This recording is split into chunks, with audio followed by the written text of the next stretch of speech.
Nailed it. All right, we are back. REALMigos, we got a treat for you. We have Sarah, Loans with Sarah. Sarah Morris White. She's got 19 last names. Sarah, hey, how are you? I am good.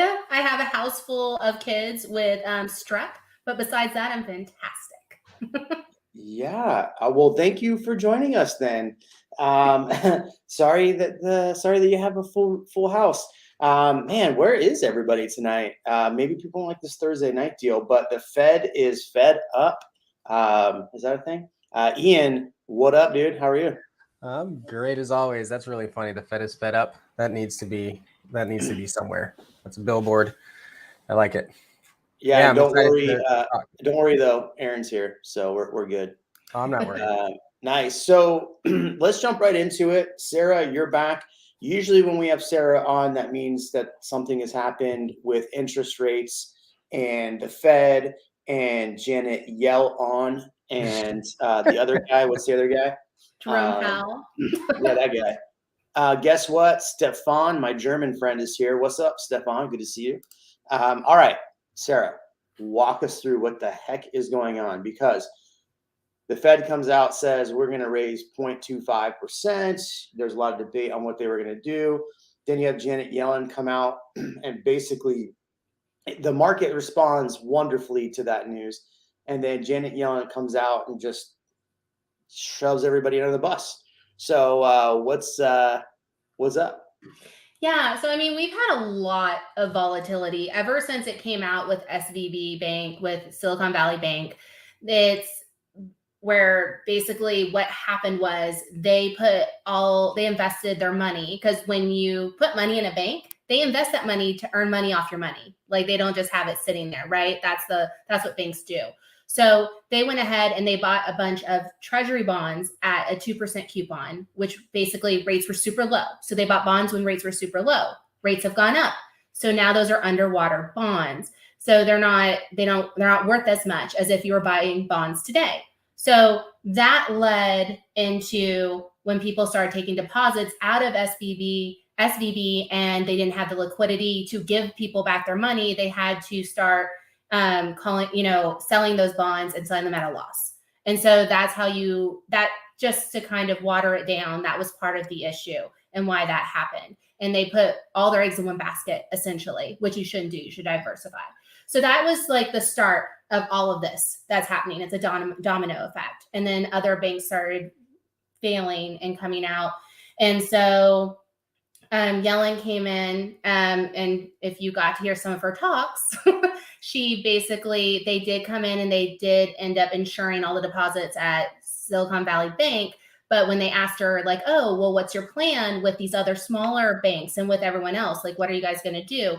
And she really didn't have a plan in place. It was basically like, oh, well, if I think that it deserves to be backed, and then it goes to the Fed, and then it goes to the president and everyone else, it's basically like there's no plan. If we think that they deserve to get to, I don't want to say they refuse it's a bailout, but if they think that it deserves it, then we get to choose. And so that really didn't sit easy with a lot of people. So then we have the Fed meeting that came up the last 2 days. We had let's be honest though, it's a bailout because they're bailing out the depositors, which are people that are with big companies, tech companies.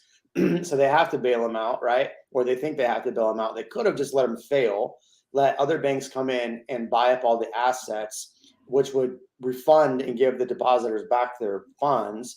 And then somebody else runs SV Bank. Instead, they bail them out. So people on my channel the other day wrote, oh, it wasn't a bailout. I'm like, well, you want to finagle the term however you want. It's still a bailout. Continue. Well, and the big thing why it was such a big deal with SVB Bank, and you mentioned it, is because it's a lot of entrepreneurs, a lot of techs, a lot of startups.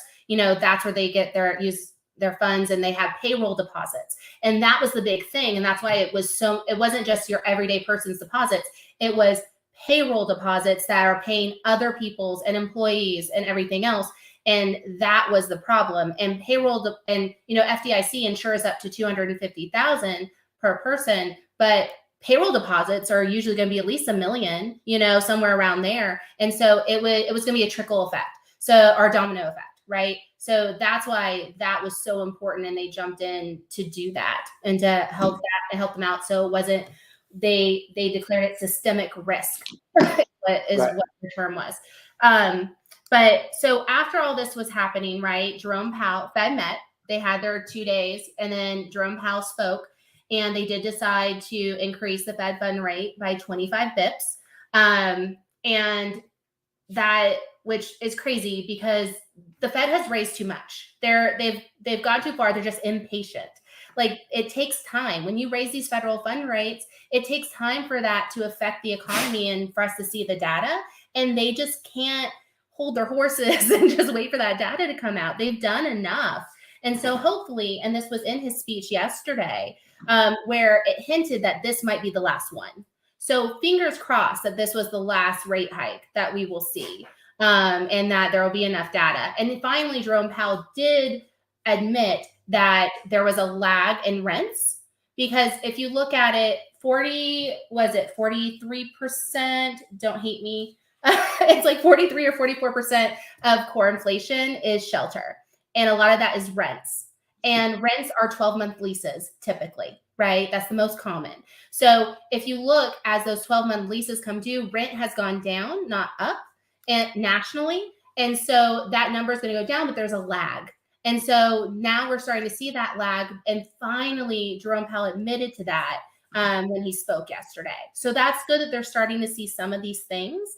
And hopefully they're going to just like wake up and realize they can't keep increasing it. They're going to crash the economy because of looking in the rearview mirror at old data instead of waiting to see the new data from what they've done and the implementation of the rate hikes they've already put in place.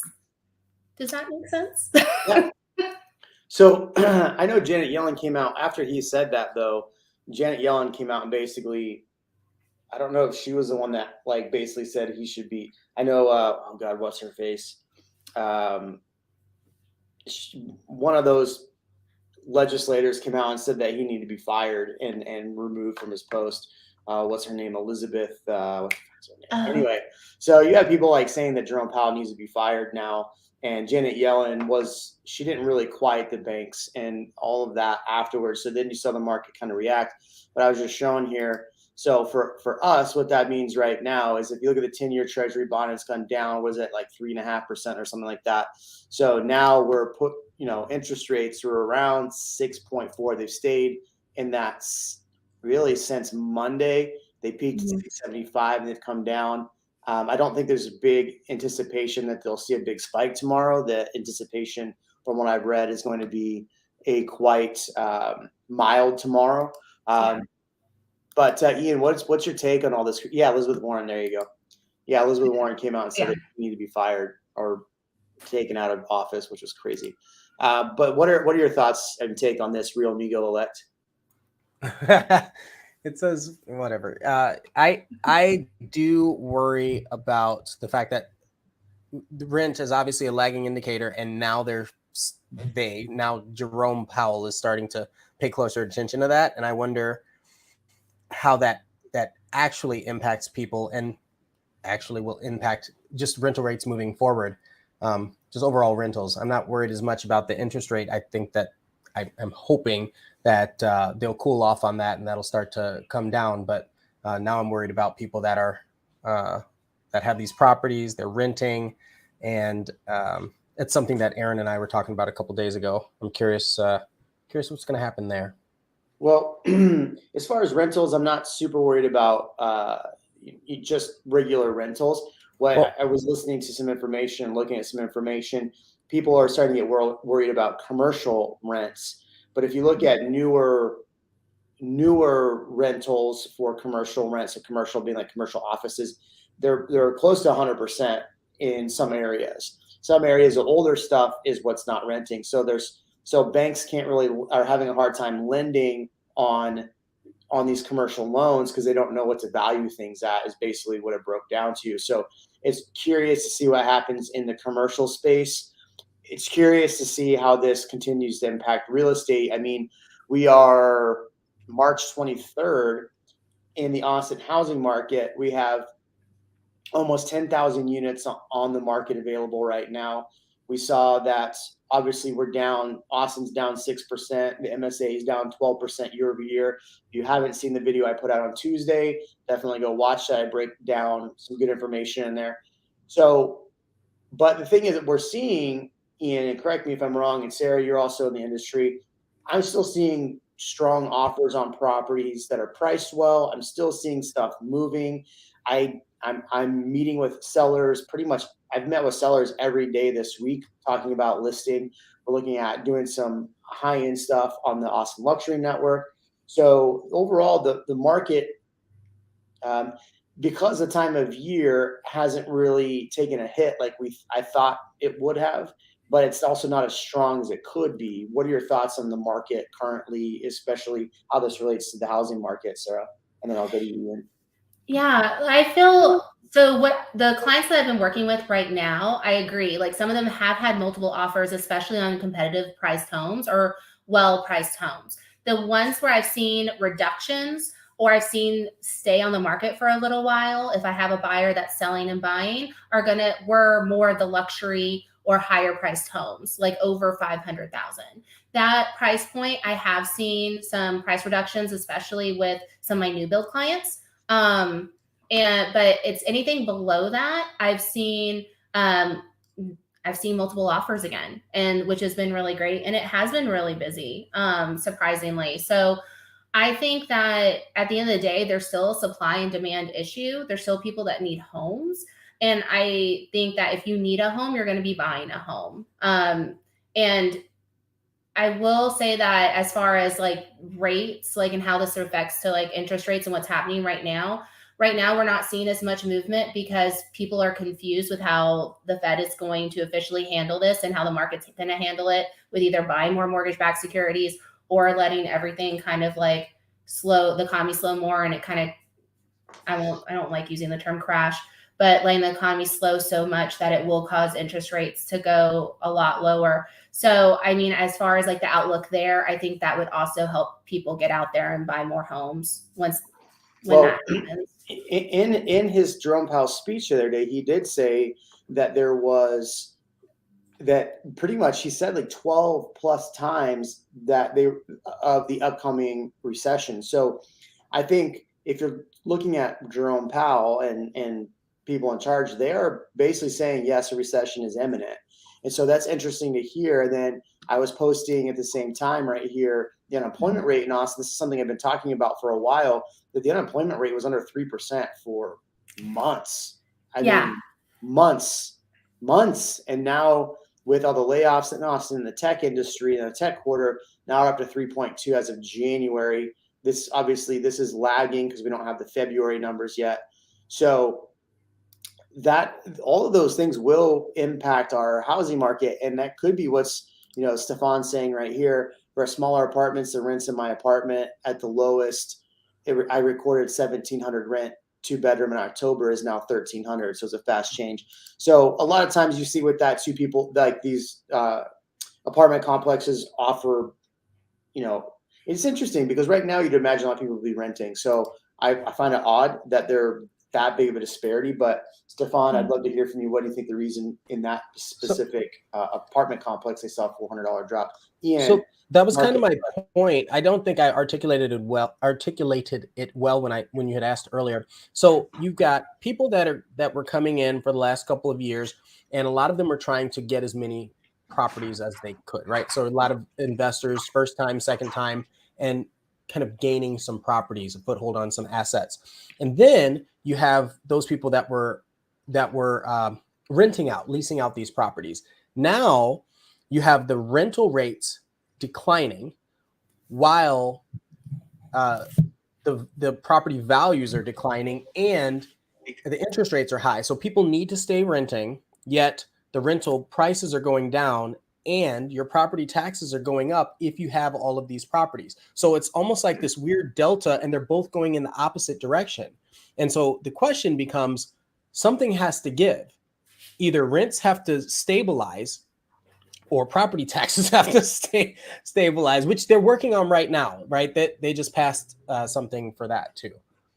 But if we have, as we're increasing in rental inventory, residential rental inventory, that just makes it harder for the people that are investors and do have these properties. Let's say they have 3 or 4 properties. It's harder for them to get market rent right this minute.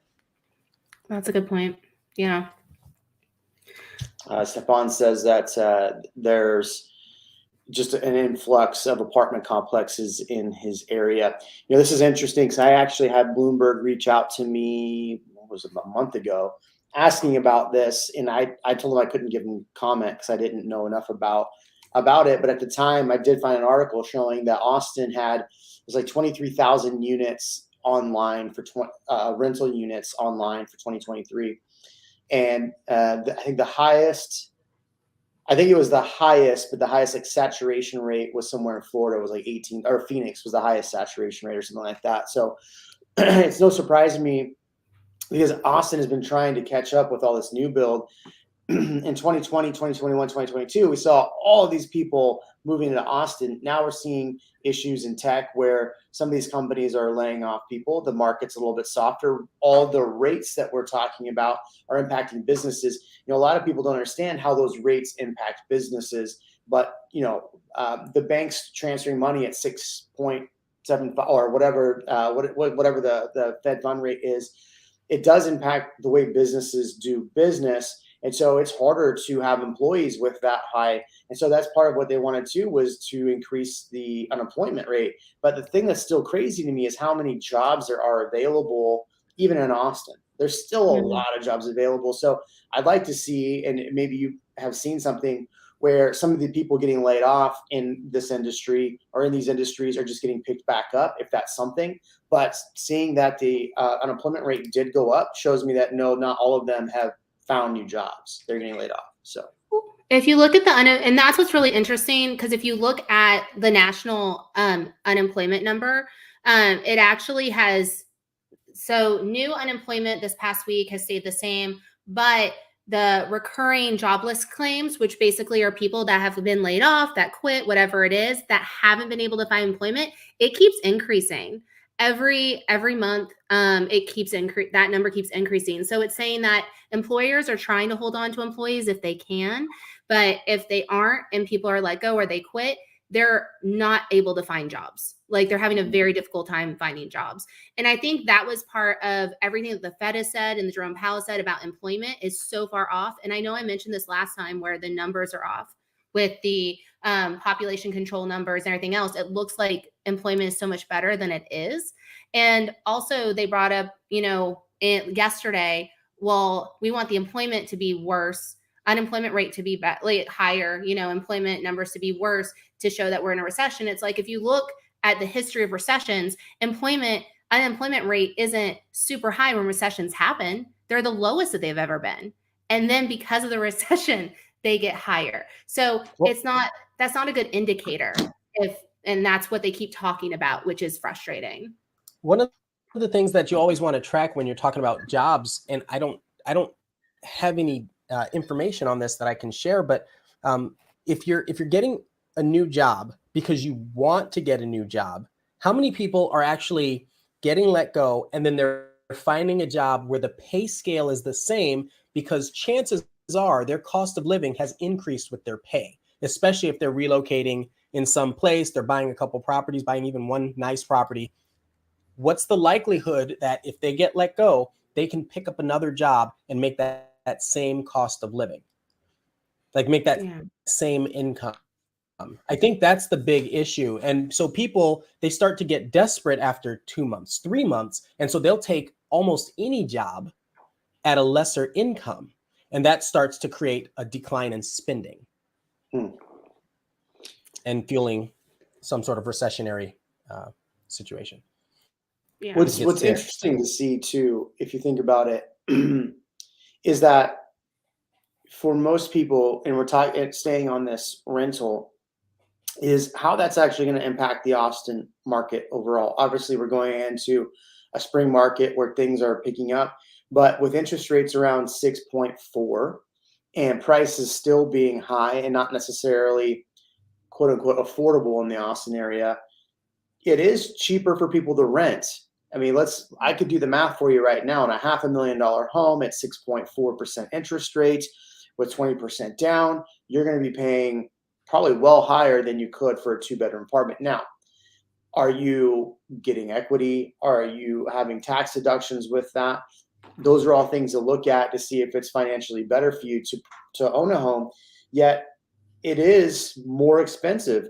Now, if you were someone like one of us who purchased a home when interest rates were lower, even at a higher price, I mean, I purchased our current home at a much higher price, but I got a fairly good interest rate because the interest rates hadn't gone up that much before June. Yet, like, my mortgage is pretty manageable. For other people, it's not going to be that manageable. I mean, what are your overall thoughts on the market seeing a shift, the housing market seeing a shift because people decide to rent longer? Yeah. I feel like that, in my opinion, I feel like that we're going to see a difference between people. I feel like we're going to see an increase in primary residence purchases versus investor. And again, this is just my opinion.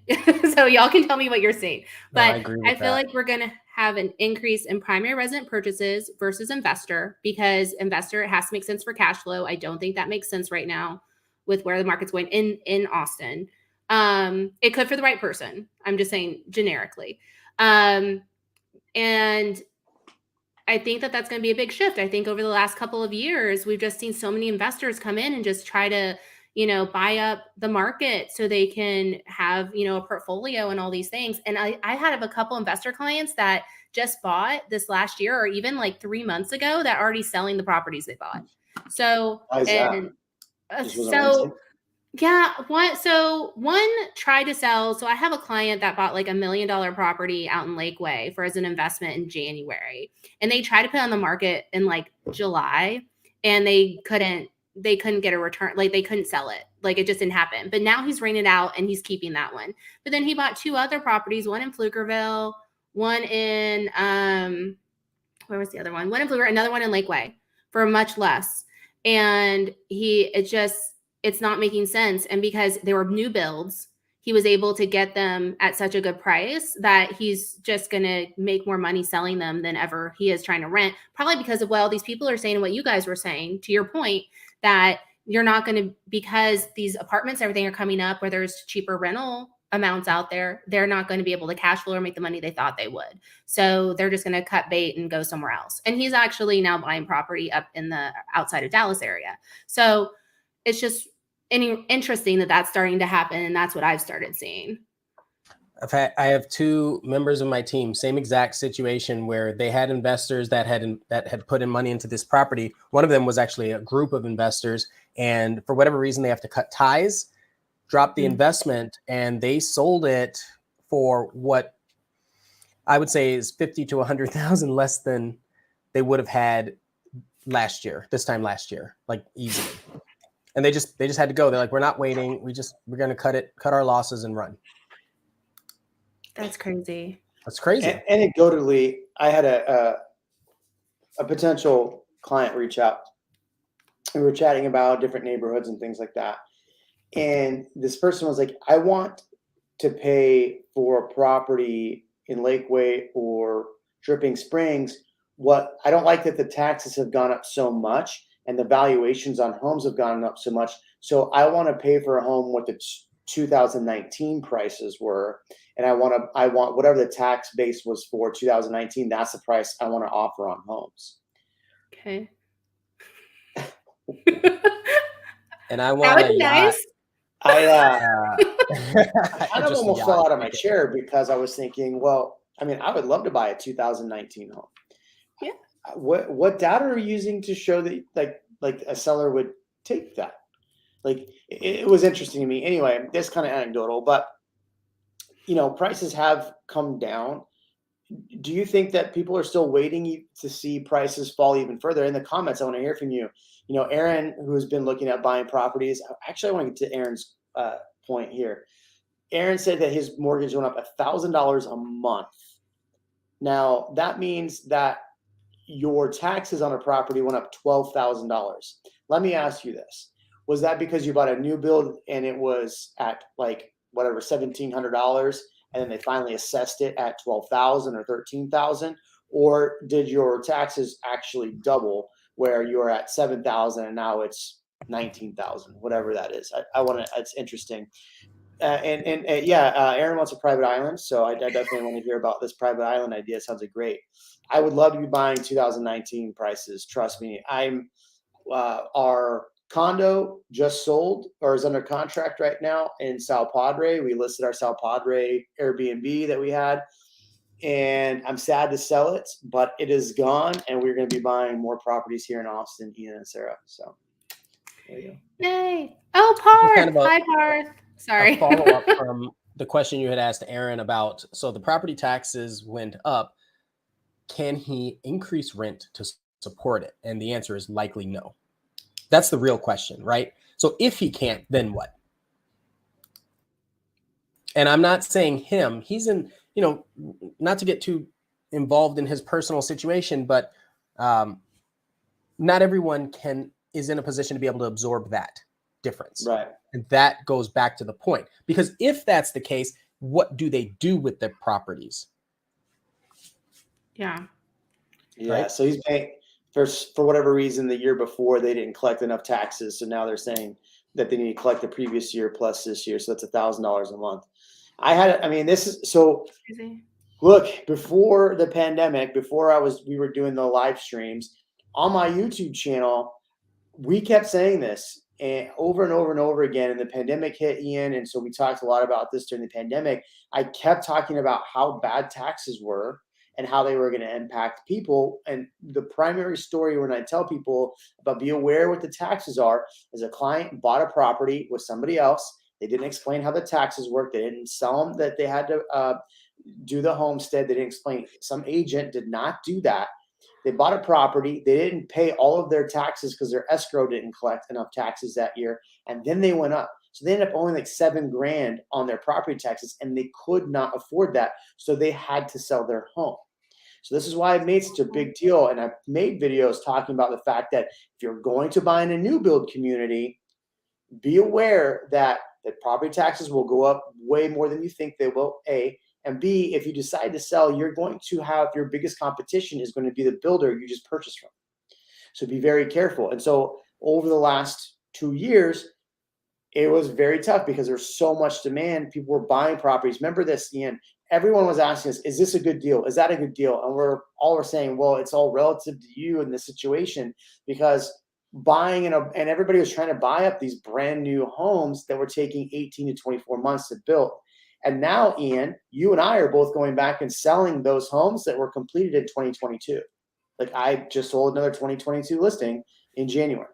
Yep, absolutely. And another thing about the property taxes, people were thinking, well, I'll get in, my property taxes are going to be low. We do know that there's going to be a little spike, but we'll file our homestead right away. Well, now you file your homestead, it still doesn't take effect for a year and a half. So you're not going to actually save what you think you're going to save. And to Dinosaur D's point, this is kind of a sidebar. He says, hey, Ian, 56K. I have fiber coming April 10th. I'm so excited. Yeah, you are a little laggy. Fiber. I have to be completely honest. I don't watch Reventure. I used to see some of the data he put out. And after all the misleading data I saw him put out, I just completely stopped watching. So people will send me clips here and there. So I don't know what he's saying about Austin, but I had somebody tell me, like, I watched Reventure, then I watched your channel, and then I kind of take the two and put them in the middle, and I figure out from there. I think that's fair, right? So you have to listen to the other sides. Yes, we're realtors. Yes, we make money on selling homes, but I think the difference is we're not sitting here advocating that you use us to buy a home. I can't tell you how many people I've come in contact with. They're like, I bought a home using your channel.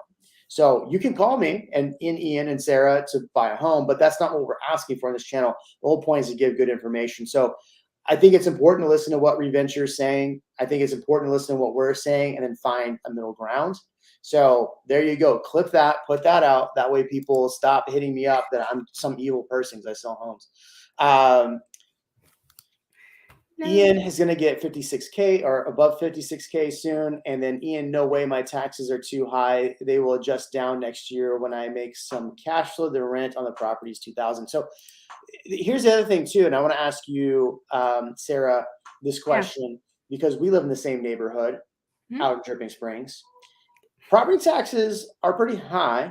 Property values went up 56%. We just talked about that. What do you think the likelihood is that the property taxes come down in 2023 when the valuations come out in about 35 days?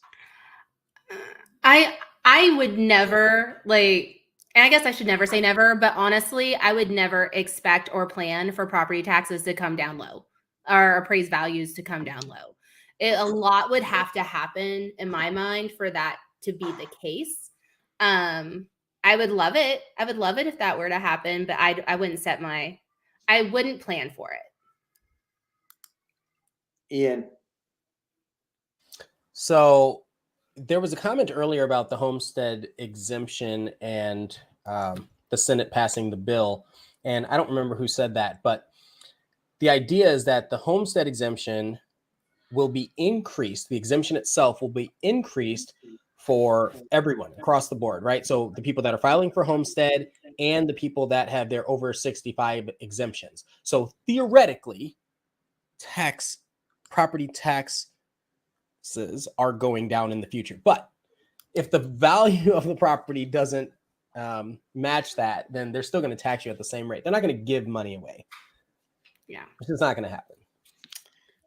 I feel like it's somehow going to balance each other out. I feel like, and that's basically where I was getting at. I wouldn't plan if it does great, but anytime I hear this stuff until I see it. But it's robbing Peter to pay Paul, because all they're going to do is reassess the following year and it's going to rise. They're going to say, no, the house is worth more. And so you'll get back to that point. So you think you're getting a deal. So it spiked pretty high.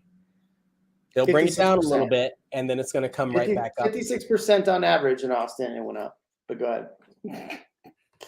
So when you say spiked, it almost it went up 56%. Yeah, it was a dagger to the heart, man. Sorry.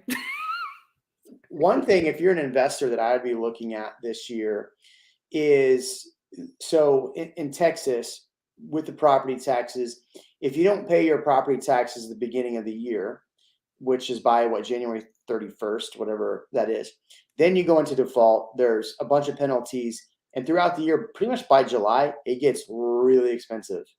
So I would be looking for properties that the seller needs to get out because they're facing tax delinquencies. That I would look for properties that are potentially going to get bought up because of tax delinquencies. So I would be looking at tax delinquencies heavily. And so I would be searching the tax information. Like, you can search this stuff. I mean, it's public information, but I would be searching and looking at properties that have tax default, and I would be targeting those properties if I was an investor. That's winky smiley face. It's actually funny. Oh, sorry, Jeremy. Go ahead. I was like, it's funny you mentioned that, because I actually got a call from a realtor earlier this week, and she has a seller that where financing fell through on the buyer buying the property, but the seller has to sell, because if they don't sell ASAP, they're going to go into foreclosure because they couldn't make those payments. So, I mean, they are, to your point, like, I'm starting to see that happen, at least with one property this week. Interesting. I like this comment by Aaron. Aaron's been talking about this. I have to be honest with you, Aaron. I haven't looked into this as much as you've commented several times about it.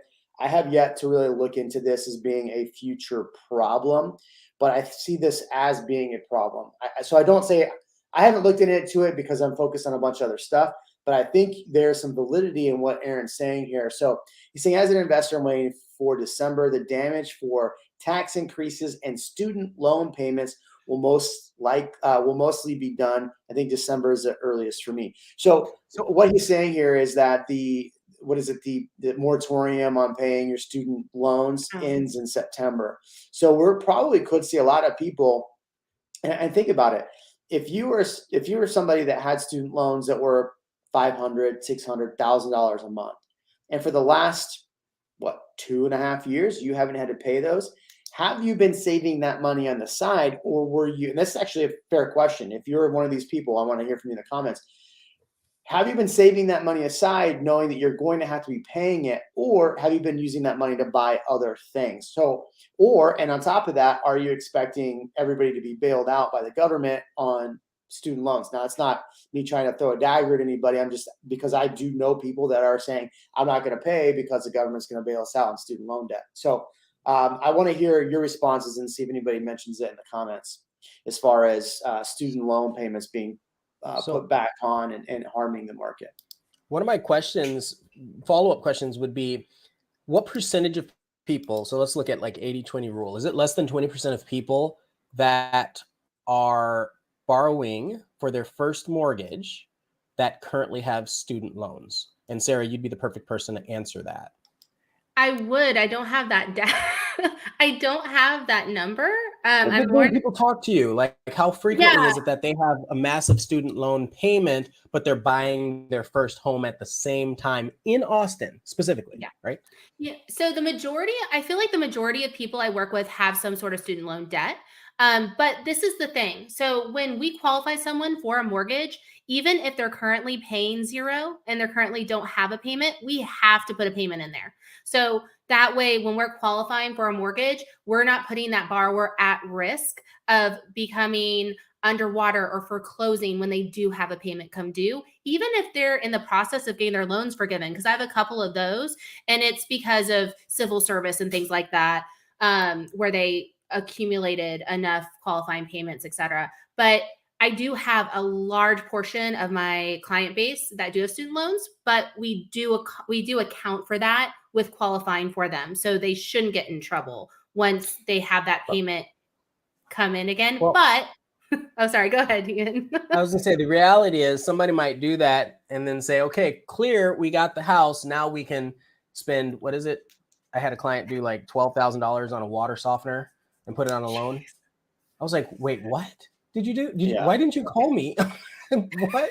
Like that kind of stuff, right? Or Yeah. they were waiting to get their car until they closed on the house, and now their payment's $700 extra a month. So they qualified and they had student loans, and you were planning for that. However, they didn't plan for it, like Jeremy said, but they didn't establish a savings.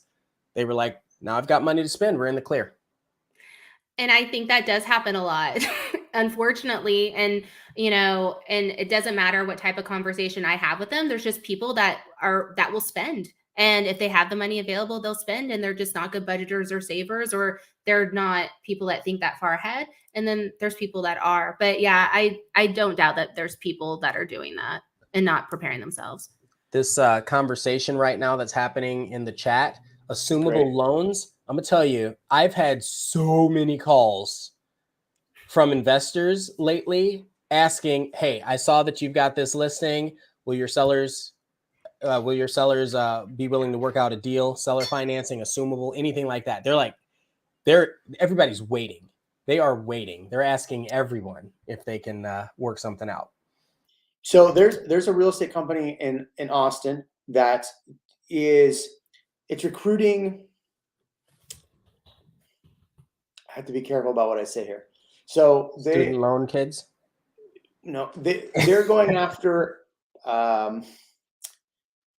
would be or want to be investors. The people that are in that wholesale space. I look at people that get into the wholesale, like, oh, I'm going to sell wholesale deals. And I look at them and I kind of roll my eyes because there's a lot more work that goes into wholesaling than people anticipate. And there's a lot of liability in there as well. So there's a brokerage that is going after people that are in basically getting their real estate license to go do that. And so they are throwing around these, just like Ian said, these offers on properties that make 0 sense. And they're just hoping, so they have these people just writing crazy dumb offers like this and hoping people will bite. My comment on this is that assumable loans, so Daniel's here, I've had this up a while, so you've probably read it. Say someone bought in May 2022 and wanted to walk away from the property as they no equity. As a buyer, can I structure that deal to just take over the note? Now you can, but realize you might not have equity in that property. There's a lot of different moving parts with these types of loans. And so if the seller wanted to walk away, sure. But if you're trying to assume the note, there's a lot of things to jump through. It's not as easy as just, I'm going to write. You're still going to have to get pre-approved and approved to take over that mortgage. It's not like you can just step in and go, okay, I'm taking over the note. Sarah, go. Yeah, well, and then also assumable mortgages are only FHA and VA, and they're only government loans. So you can't assume a conventional loan, which is what typically these are. And if you look at government loans, they're primarily primary resident. Anyway, yeah, I mean, a lot of times as an investor, you're not going to want to assume a government loan. You want a conventional loan, right? So that's also a part. And if you're not a veteran, you can't assume a VA loan. There's other pieces that play here. Right. Yeah, I can imagine somebody trying to do that. Hey, Matt, ask this question again in 5 minutes. I want to answer it. I did read this, so I just want to stay on the topic that we're on. I like Parth's comment about realtors aren't able to tell wholesalers apart. It's very true, because wholesalers, you don't need a license to play the middleman in that circumstance. And so now you're dealing with people who take one class, and they think that they're experts, and they're playing with hundreds of thousands of your future dollars, right? Like, it's really, really kind of bothersome to think about. Well, at least so think about it too. So here's how a wholesale deal would work. Sarah wants to sell her house. I come in and go, Sarah, I love this house, and you know what, Sarah, I'm going to buy it off you. You need the money, or whatever the situation is. I come to Sarah and go, look, this house is worth $250,000. And Sarah goes, okay, that'll pay off all the things I need to get rid of. Perfect. And then I go, hey, Ian, I have this house that I picked up for $250,000. I signed the contract as my name and or assigns. So I can assign the contract to you. So here's the deal. I want to sell you this property for $275,000. Okay. So if you don't do a blind closing and that seller finds out that you just did that, now, if the seller is okay with it, fine. But if the seller finds out that you wholesaled it, you may run into a lot of issues. Now, there's a lot of legal stuff that happens in there, but you want to make sure if you're a wholesaler that you're disclosing things appropriately. And if you're going to do a blind, and I know a lot of people do blind closings all the time, they do it because they don't want the seller to know they just sold that $250,000 home and made a $50,000 profit. And that way too, the title companies just cut you a separate check because you wholesaled it. Now, here's the deal though. If you're the wholesaler and you get it for $250, and then you go to, Sarah, we got a deal for $250. I go to Ian. Ian's like $300. I'm in. And then Ian backs out last minute. You, Mr. Wholesaler, are probably taking down that property.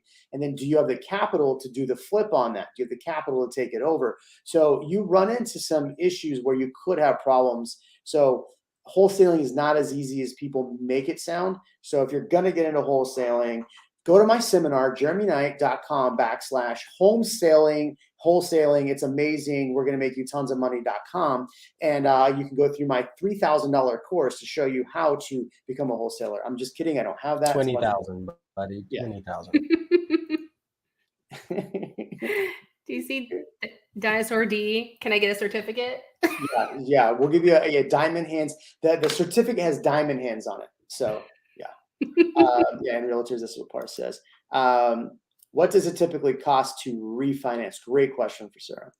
Yeah. So typically, you're going to look anywhere from, if you include title and everything else, you could look at anywhere between $3,000 to $5,000 if you escrow and have a lot in taxes. There's a lot of great programs right now. A lot of people have.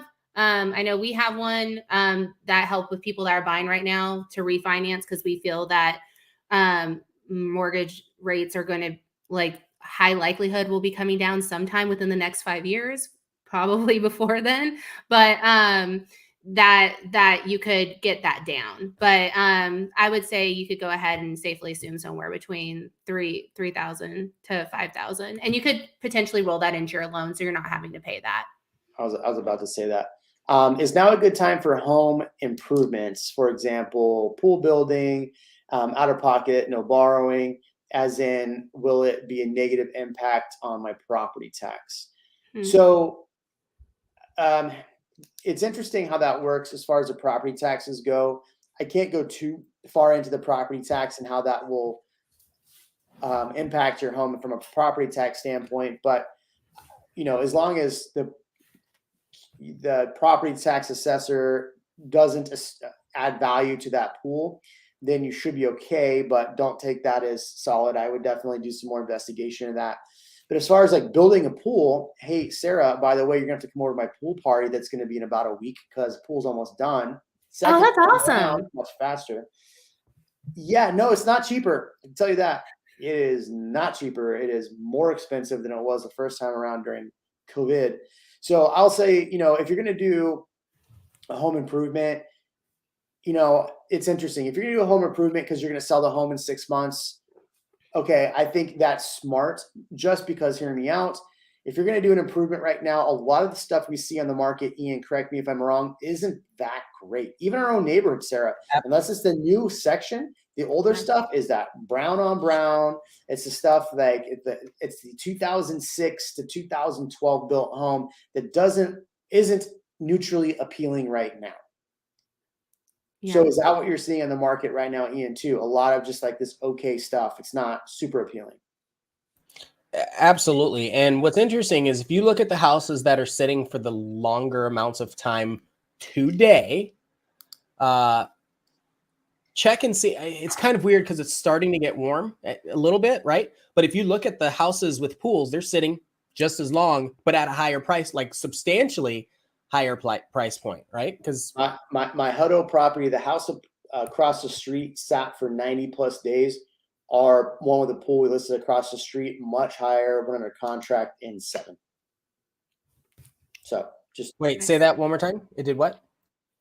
so if you have a pool right now and you were selling a home with a pool, chances are you're going to sell that home for a little more than the other comps, more than the other comps, and at a much faster turnaround. Because Yeah, and I but used how to tell much people more? this. Like, what was that value difference? What was that? What was Hundreds that of value thousands of difference? dollars, almost $200,000 difference.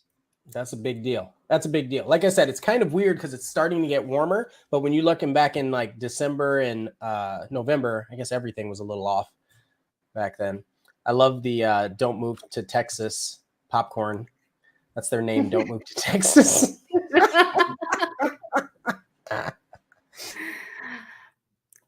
I mean, Yeah. it's, So somebody was talking about recasting earlier. Sarah helped me out with a recast. Thanks, Sarah. We recasted a loan recently, the house we purchased. So recasting is definitely a good way to do it. So I just explained this to a client today. So like, let's say you want to buy a house and you have the 20% down or 10% or whatever Sarah says you can put down on a property. So you buy the new property, then you list the old property, you sell that, and then you have, let's say you bought $1 million property, you sell your older property, now you have 800,000 sitting there that you want to put into something. So you can recast the loan you have up to what, 8 months or 10 or 12 months, Sarah? so with us, so each lender is a little different. So ours, like you can recast as many times as you want during the as you hold the loan. And you need to have a minimum of 10,000 to go towards the principal that you're lowering. So and usually it costs somewhere between $150 and $200, and that's for recording charges and whatnot. But it's a great way to lower your monthly payment and just do a one bulk principal payment, and then rework and lower your monthly payment. You get years taken, like naturally. It doesn't show up on the recording, but I mean, you're taking years off your loan because of the big principal payment you're making, and you're lowering your monthly. It's great. You're not adding time onto your loan. The interest rate stays the same. But yeah, you can do it as many times. At least with us, everyone's a little different. So check with your lender if you're going to ask about recasting, because each terms might change. But for us, you can do as many times as you want as with the loan.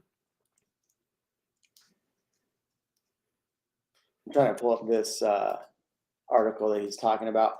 Matt's talking about. The next question we had on here, this is a good one. This actually, so not planning to sell after adding a pool, will I lose my homestead exemption? No, you won't. Whatever you do to your property, the upgrades you do to your property don't impact your homestead. It is your homestead, so it's not going to impact your homestead. Now, your homestead won't come off, but they may assess your home for more, so you will see an increase in your taxes if they assess your home for more, if they found out you built a pool or did improvements to it. So, but the one hand does not talk to the other. So the tax assessor is not talking to the city about what upgrades you've done to your home. So those two things just don't talk to each other. So you should be hopefully okay there. Let's see, buying some Bitcoin, just buy and hold some Bitcoin. This is the best financial advice you'll ever get. I don't think that's what it said. Do y'all work with lenders familiar with Texas veteran land board mortgages, Sarah? Yes, I do. I work with Texas Vet. They call Texas Vet loans. That's what we call them for short. But we do work with Texas Veteran Land Board mortgages. My husband's military. I love helping military. So if you have questions, just post them out there. The cool thing about the Texas Veteran Land Board option is that they give a discounted interest rate for veterans that depend on their disability rating. So sometimes that's really good and it's lower than what the market is. Sometimes it's not, but they do charge fees for their program as well. So you really want to get with your lender to just find out if that's the best option for you if you're getting a loan. And you don't have to have a VA loan to get that. You have to be a veteran, but it can also be coupled with a conventional loan as well. So, but yeah, if you have questions, feel free to ask. Perfect. We were going to talk about Elon Musk tonight. I don't know if we're going to have enough time. Let's see. Is it Yuldu's? Did I say that right? I'll get to you in a second. Thanks. What is Governor Abbott going to do about helping property taxes? Look, I've been pretty nonpartisan on this channel. I've tried, I've given everybody crap. I'm going to say this. I've given city council in Austin, the mayor, a hard time. So now it's my turn to give the governor a hard time. I'm going to tell you this. I have little hope, or I have very little chances. I give them a 10% chance of actually doing something about property taxes. I don't think it's in their best interest to do anything about property taxes. So I don't think they will. What are your thoughts? Well, do you think Abbott's going to do something to actually help property taxes? I mean, he's elected already, right? Like he's reelected already. Sorry.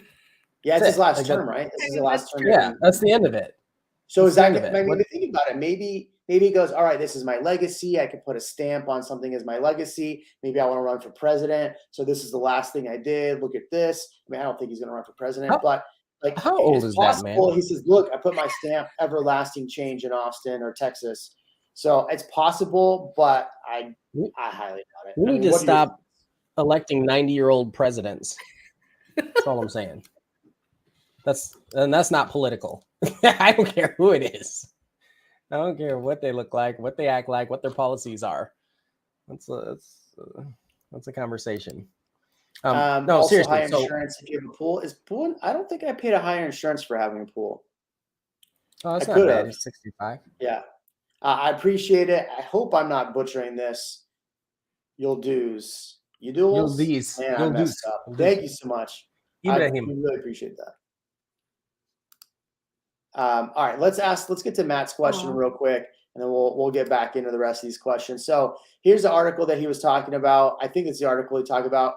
So Samsung. So this came out in the Statesman.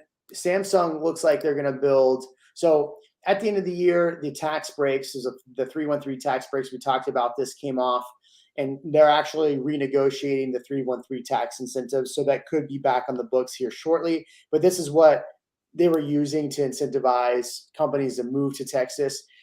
And it looks like Samsung may be bringing more plants. Based on this, they have the incentives. They could be bringing more plants. I think it's up to 11 more plants.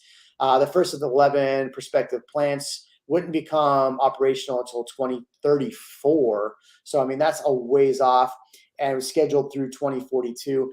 I think it'd be good for Austin. I mean, look, they're putting a lot of money into the semiconductors here in the United States. We lost we lost one of them to Ohio or Cincinnati or something like that recently. So I think this is really good. I think Samsung will continue its footprint in Texas. I don't see why they wouldn't. I mean, what are your thoughts? Do you think that Samsung is going to continue to build in Austin area? Yeah, the secret there is that the tax breaks are locked in. Yeah. Right? Because unless someone offers a better opportunity, and I don't know what their contract looks like, but unless somebody offers a better opportunity for them to build elsewhere, they already have 2 plants here, and it only makes sense with one of their largest supply. So Samsung helps supply Tesla's cameras, right? Like I think that's part of it, which is right down the street here. They're just they're in bed with a lot of people in Austin. So it makes sense. It makes logical sense, especially with tax breaks. Heck yeah. With the tax breaks, I agree.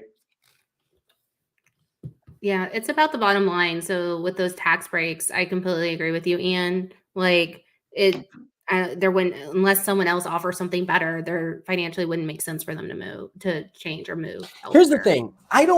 Does it work? I don't know this. So this is kind of an open-ended question. Does it work like when people were going to buy a house from a builder, they buy a house, 2 years later, the house is finished and everything is completely different and they can still back out? Yeah. Do we lose? Right. Ian? So Samsung, they're supposed to build it by 2034. Maybe they hit 2030 and they're like, yeah, that just. Oh, I understand now. Oh, did I drop even more? Oh my gosh. Fiber's on the way. Well, I mean, look, so they're going to put the way it sounds, they're going to bring back the 313 incentives, or how they do the incentives. They may call it something differently. So they're going to bring that back. So I have every confidence that they will bring it back. I would love to see a reduction in taxes. You'll do all those things. Man, I screwed up the second time. You'll do all those, thank you. I messed it up again. You'll do this. Hey, big Y. I love this though. I love this comment right here because this is what I found the most hysterical about what happened with the quote unquote Trump tax cuts. And I try to explain this to people. Nobody listens to me about this. So Parth says, if you have more than odds. So he said a comment up here. So anyway, this is what he said. Okay. I don't hate property taxes. It's the cost of doing business. I hate the 10K limit for SALT deduction. So let me explain real quick how this worked, because part of the Trump tax cuts was they put a cap of $10,000 on what you can write off for your state taxes for federal, right? So let's say you had $100,000 in taxes you spent to your local state. You could actually deduct that from your federal taxes, and that was a deduction towards your taxes for federal, which means that less money was going federally, but going to the state. So here's what happens. They put in this cap at $10,000 SALT tax. So somebody like Ian goes, man, I want to buy a bunch of properties in Texas. So Ian goes out and buys 5 properties, spends a couple $1 million, buys all these properties, they're cash flowing. And then he goes to do his taxes in the year. And let's say each property is $10,000. So it's $50,000 in city taxes that he's paying to the city of Austin or wherever in Texas. He can only deduct $10,000. So $40,000 just, yep, it's gone. You still got to pay your federal taxes. So I didn't want to get into politics on this, but when the new administration was coming into power, they were saying, oh, we're going to get rid of the SALT tax. We're going to get rid of it. It's oppressive. It's terrible. It's been 2 years. Why didn't they get rid of the tax cut? Why didn't they get rid of the SALT tax? The reason why is it does benefit the federal government more, but they didn't want to say that while Trump was in office. Now, that's not me saying anything positive about anybody, but I'm just saying that's the reality of the facts. All right? Make sense? We all on the same page? Ian? Yeah. Ian has lots to say about Trump. He's a big, I'm just kidding. I don't have lots He's to say huge. about any of it. So don't move to Texas. The next one right below that, but we can talk about that one too. The fact that he's saying that Samsung expansion here is imminent. I think I like that word. I feel that it makes logical sense for Samsung to be bullish here. So that's exciting to know that it's semi-validated. Let me know who your friend is, the VP, and then we'll have a further conversation. Does your VP friend need to buy a $20 million lake house? I know the perfect home. Samsung's not over there, Jeremy. Stop it. Yeah, but a VP's going to live by the lake, man. They're not going to live like Elon in a trailer down by the river. They might have, they're not going to have one. Come on. What was that? They're not going to have one place. Yeah. Don't move to Texas says I'm exempt from property taxes. So the place that me and my wife are looking at are the highest because we can get the best bang for our buck. Very true. Now, the reality is, I have stuff to say about that too. I'll say it after you. The reality of this situation, and I agree with you 100%. So typically, Sarah knows this very well, but if you're VA and you're 100% disabled, you don't pay property taxes in Texas. Fantastic. Thank you for your service. Thank you for going through that. We appreciate you. And on top of that, you don't have to pay taxes. Amazing. Thank you. Okay. Get past that. Now let's say you go to sell that property 5 years from now. If you are going to hold that property indefinitely, you're in great shape. If you're going to sell that property, those property taxes have been unchecked for a very long time. And whatever the city decides to say that the home's value is and what the taxes you should be paying, the next person is going to have to pay. The next person may say, man, $30,000 a year in property taxes on a $700,000 home, forget that. So it could come in to bite you in the future, yet that's my only thing on that. So be careful when you're getting a 3% tax rate. I still recommend you be very cognizant of the tax rate that you're going to get with that property. Ian.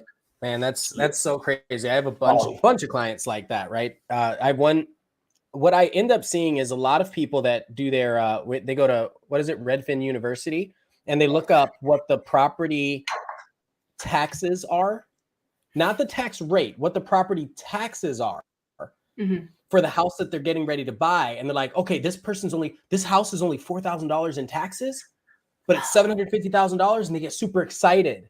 It's like, whoa.